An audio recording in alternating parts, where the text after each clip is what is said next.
Zoti Berisha, përfundojeni argumentin tuaj, ju lutem. Që kam lënë me përfundua moderator, se i pa me menaxhuar. Po çfarë të bëj unë ju, domethënë si çfarë të them unë ty tani? Ti thua shërbëtor, ai tjetri thot s'kam eksperiencë për këtë lloj debatesh me këtë lloj gjuhë. Zoti Berisha, unë jam moderatori i një emisioni. Këtu më duket se po ndrohemi role, domethënë unë jam gladiator.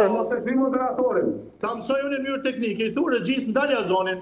Hella ti dhe mu, kur të kemi radhën me folë në alira zonin. Po nderuar, ne kemi eksperiencë për të drejtuar debate televizive. Ju tani nuk latë fjalë të gjuhës shqipe pa ja adresuar kundërshtarit. Edhe ana sjelltas, pati një lloj eskalimi. Ju lutem kuptojeni edhe pozitën tonë. Zoti Berisha, ju lutem përfundojnë argumentet sa i takon situatës dhe krizës politike. Cila është zgjidhja që ofroni juve si PDK? Tani, cila është rruga e daljes.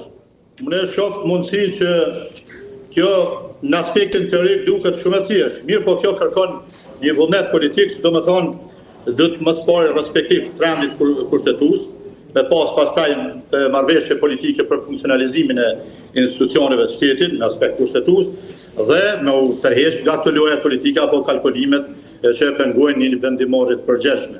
Kjo do të ishte vetmja mundësi sepse kushtetuta nuk ka zbrastira në këtë temë, as zgjedhjet e Kosovës dhe sistemi zgjedhor është i kompromituar dhe i korruptuar, ky që është aktualisht, dhe gjeneruesi i krizave politike në Kosovë gjithmonë ka qenë sistemi zgjedhor.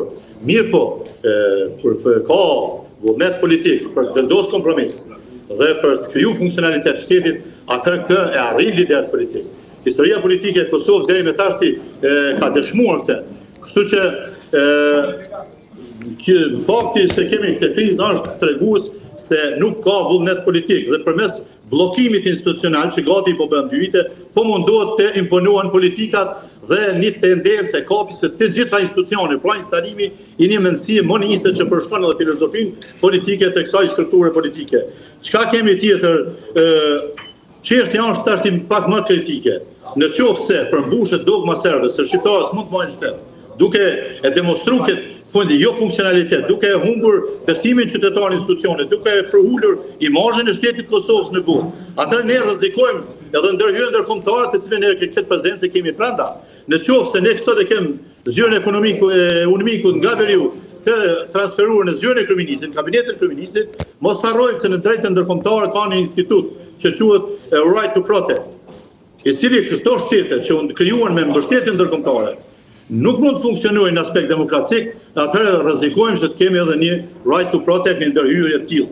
E unë mendoj se kjo atëherë do të shënonte edhe një fund të demokracisë në këtë vend, edhe do ta kthente shumë mbrapa, siç na ka kthyer në shumë aspekte.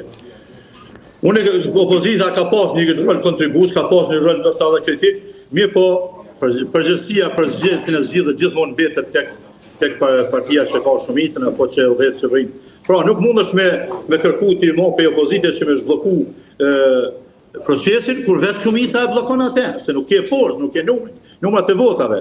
Tjetër çka është më rëndësi. Në këtë konotacion politik, mos harrojmë se janë thyer ato klishe, se u mundua të thuhet si kur ka një sistem defektoz politik.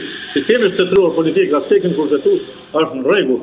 Përpara ka qenë teoria se s'bën biplas dhe 1% i ketë një parti. Mundet me pas edhe 60% varet a bin populli për votë. Problemi është se a ekziston ajo fryma e unitetit dhe paraqeshtjeve që janë kardinale, që mbrojnë shtetin, funksionalitetin e tij, rendin kushtetues, politikat avancuara të integrimit dhe të bashkëndimit me ndërkombëtar, a kemi unitet dhe a ke qëllim objektiv politik.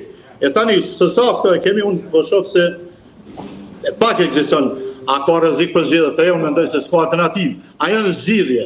Jo, për mendimin tim janë zgjidhje. Bile do të jenë një riciklim i krizës sepse sistemi zgjedhor në Kosovë është defektoz dhe gjeneron vazhdimisht kriza.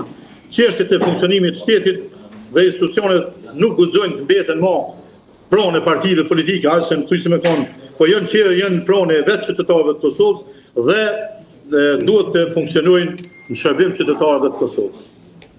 Zoti Berisha, faleminderit për mesazhet që ndat dhe shpresojmë që të paktën qytetarët kanë marrë diçka nga kjo pjesa e fundit së paku të mesazheve që përcollën. Uroj që s'kan marrë asgjë nga ato sa u thanë, aq më pak nga zoti Rustemi, i cili ne ftoi me pikave në Prishtinë, ose son të pakmarrëdhënës në nesër. Faleminderit zoti. Diçka zotit Berisha. Po zoti doja të drejtoja mbase të dyve, dhe zotit Berisha dhe zotit Rustemi. Keni parasysh një diçka se jeni të dy përfaqësues të partive politike, dy partitë më të mëdha. Ky është një problem që ka vazhduar, ka qenë më përpara, po vazhdon tani dhe me sa duket do të vazhdojë edhe më mbrapa. Keni parasysh që duhet të jepet një zgjidhje kësaj dhe angazhimi për zgjidhjen e këtij problemi ligjërisht nga ana konstitucionale, kushtetuese është më e rëndësishme se sa zgjidhja e momentit. Pra, unë do isha dakord nëse do isha në rolin e Albin Kurtit, qoftë edhe të vendosja Hashim Thacin president, ama këtë gjë ta zgjidhja. Pra do isha dakord që të bëjë një kompromis, sepse do ishte një kompromis i mirë që do t'i vlej Kosovës në përgjithësi, në vazhdimsi, kështu që përpiquni dhe angazhohuni maksimalisht në forcat politike që ky ngërç mos të vazhdojë në vazhdimsi. Ja kësaj radhe po vazhdojmë, po bëjmë i palëzjedhje, po bëjmë 2, po bëjmë dhe 3. Po ky është problem për që do vazhdojmë. Nuk është dhe një destabilizim i tillë nuk mund secili mos i kthehen përpara. Po, mos i kthehemi sërish nga fillimi. Problemi kësaj pune për mendimin tim është sistemi. Kjo është një këshillë ime personale, mund ta marrë secili